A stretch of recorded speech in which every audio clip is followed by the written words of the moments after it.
এখন good morning বলবো না, গুড আফটারনুন। অনেক দিন পর তোমাদের সামনে ফিরে এলাম, প্রায় 1 বছর পর। আসলে মাঝখানে আমার একটু প্রবলেম হয়েছিল, ব্লগ দিতে খুব প্রবলেম হচ্ছিল, এডিটের সময় পাচ্ছিলাম না, পোস্ট করার সময় পাচ্ছিলাম না, সেই জন্য। তো যাই হোক, ইরেগুলারিটির জন্য সরি চেয়ে নিচ্ছি বা মন থেকে। তো এখন থেকে ট্রাই করব মোটামুটি ব্লগ দেওয়ার, ডেলি ব্লগ তোমরা পাবে আশা করছি। এখন দেখা যাক, ট্রাই করব। তো বলো, তোমরা কেমন আছো? আমি ভালো আছি মোটামুটি। তো অনেক কিছু শেয়ার করার ছিল 1 বছরে, তো ওটাকে ছেড়ে দিয়ে নতুন করে শুরু করলাম। এবার থেকে আমি আমার ডেলি লাইফস্টাইল তোমাদের সাথে শেয়ার করব। তো ঝড় বৃষ্টিতে তোমরা কেমন ছিলে সবাই? আশা করি সাবধানে ছিলে, ভালো ছিলে। তো আমি আজকে সারাদিনে রান্না বান্না করলাম, সমস্ত কাজকর্ম সেরে এখন বাজে হচ্ছে 1:10। হ্যাঁ, 1:10। এখন থেকে আমি আমার ব্লগটা স্টার্ট করলাম। তো রান্নাবান্না শেয়ার করা, ঘরের কাজকর্ম দেখে দেখে তোমরা বোর হয়ে গেছো, অনেক ব্লগেই দেখো, সেই জন্য আর শেয়ার করলাম না। সামনে একটু ইন্ট্রো দিলাম প্রথম, অনেক দিন পর যেহেতু ফার্স্ট ব্লগ স্টার্ট করলাম। তো কি রান্না করেছি তোমাদের চলো দেখিয়ে দিই। এখন থেকে 1টা থেকে আমি কি কি করছি না করছি সব কিছু তোমাদের সাথে শেয়ার করছি। ওকে, টাটা, পরে আসছি। এই দেখো বন্ধুরা, ফল কেটে নিয়েছি, রান্নাবান্না তো কমপ্লিট হয়ে গেছে। লিচু, শসা, পাকা পেঁপে আছে, এখন তো আমের সিজন, পাকা আম আছে। আর এই থালাটা দেখছো না, এটা হচ্ছে আমার কুকুরের, আমার ডগিদের ফল। ওই পেঁপের পাল্পসটা দিয়েছি অল্প, তারপরে শসা আর কলা, ওদের তো সব রকম ফল দেওয়া যায় না, তাই জন্য। আর দেখবে কত কেচেছি, এই দেখো, এই দেখো, আরও আছে, আরও আছে, এই দেখো। কালকে এই দুদিন মেঘলা ওয়েদারে কাচতে পারিনি, সব জামা কাপড় জমা ছিল, 4 গামলা কাচা হয়েছে, এখনও দেখো না। এই মেশিনটা উপরে তুলে দিয়েছি, নিচে 3তলা থেকে 1তলায় প্রচণ্ড প্রবলেম হচ্ছিল। এই দেখো, আরও বাকি আছে, এগুলো আবার মিলবো। 4 ড্রাম কাঁচা। চলো তোমাদের, এ দেখো বিছানা ক্লিন। হেলমেটগুলো ভাবছো কেন এখানে? কারণ আমার বাড়িতে বেড়াল আছে, এর মধ্যে উঠে বসে থাকে, ঘুমিয়ে থাকে, আর লোম ধরে যায়, সেই জন্য হেলমেটগুলোকে রাখতে হয়েছে। আর বিছানার চাদর কাচতে দিয়েছি, তাই পাতিনি। তো চলো তোমাদের কি রান্না হয়েছে দেখিয়ে দিই। চলো বন্ধুরা, দেখিয়ে দিই তোমাদের আজকের লাঞ্চ মেনুটা। এই দেখো ভাত, এই চালটা ভীষণ ভালো, চালটা আগে অন্য ইউজ করতাম, এখন অন্য ইউজ করছি। এটা হচ্ছে তোমার কি যেন, বাসমতি রাইস। হ্যাঁ, এটা দিয়ে তুমি ডিরেক্ট ফ্রাইড রাইস বানাতে পারবে। বিরিয়ানির জন্য একটু অন্য চাল লাগে যদিও, কিন্তু ফ্রাইড রাইস ইজিলি হয়ে যাবে। বিরিয়ানিও হবে, কিন্তু ফ্রাইড রাইসটা ভালো হবে। এই দেখো মাছ, ইলিশ মাছের মাথা দিয়ে কচুর শাক করেছি, এই যে। আর এটা খুলি, দাঁড়াও।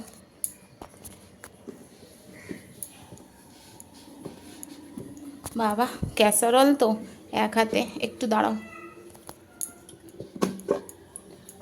এই দেখো, এটা হচ্ছে গুড়জালি মাছের ঝাল, সর্ষে পোস্ত দিয়ে করেছি আজকে। মোটামুটি এই লাঞ্চ মেনু। চলো লাঞ্চে ফিরে আসছি।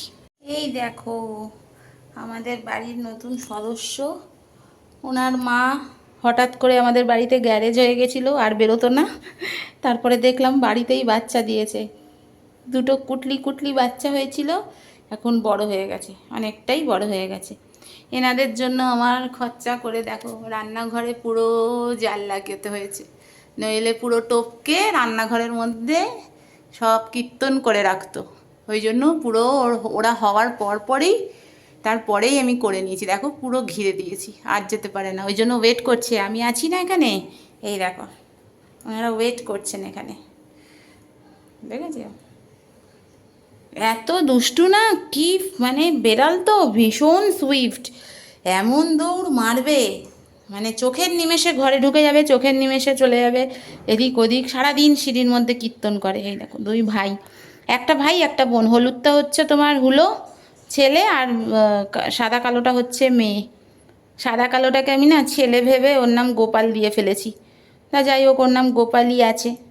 আর ওনার নাম হচ্ছে স্যান্টা। আরও একজন সদস্য আছে, দেখাবো তোমায়, উনি ওপরে এলেই দেখাবো। চলো পরে আসছি।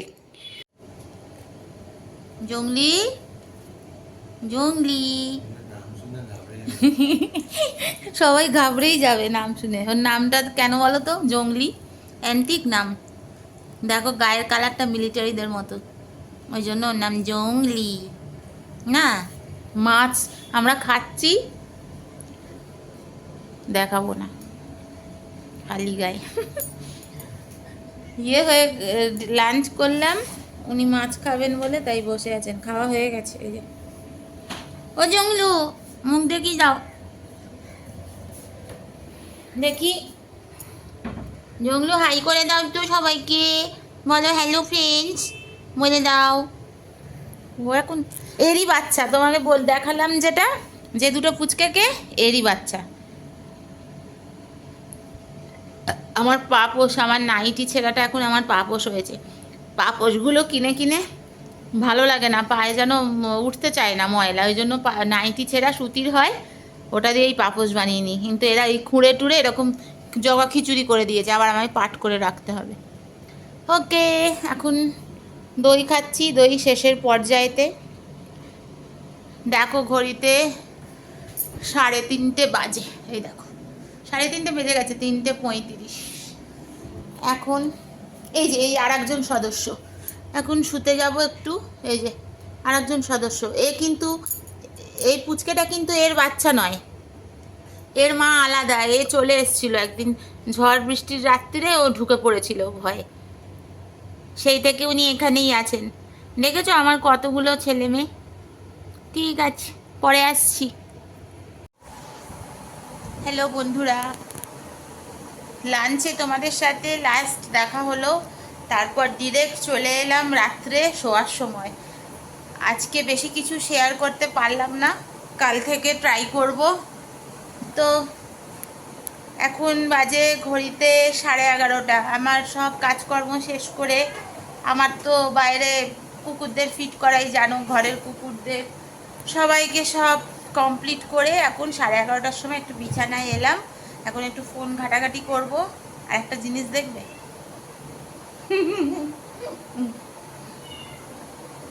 দেখো এ মোটামুটি একটু খেলাধুলা করবে এখন। আমি এখন 3তলার ঘরে আছি, 2তলায় বেডরুমে যাইনি এখনো। তো এনার খেলা একটু শেষ হোক, ততক্ষণ আমি একটু ফোন টোন ঘেটে নিই, তারপরে যাব শুতে। শুতে শুতে এখনও 12:30 একটা বাজবে ফোন দেখতে দেখতে। তো এই তো আপাতত না, আজকের মতো ব্লগটা এখানেই শেষ করছি। আবার ফিরে আসবো কালকে নতুন একটা ভিডিওর সাথে। আপাতত আজকের মতো আপডেট এইটুকুই। সকালে দেখা হবে নতুন একটা ব্লগের সাথে। ভালো থেকো।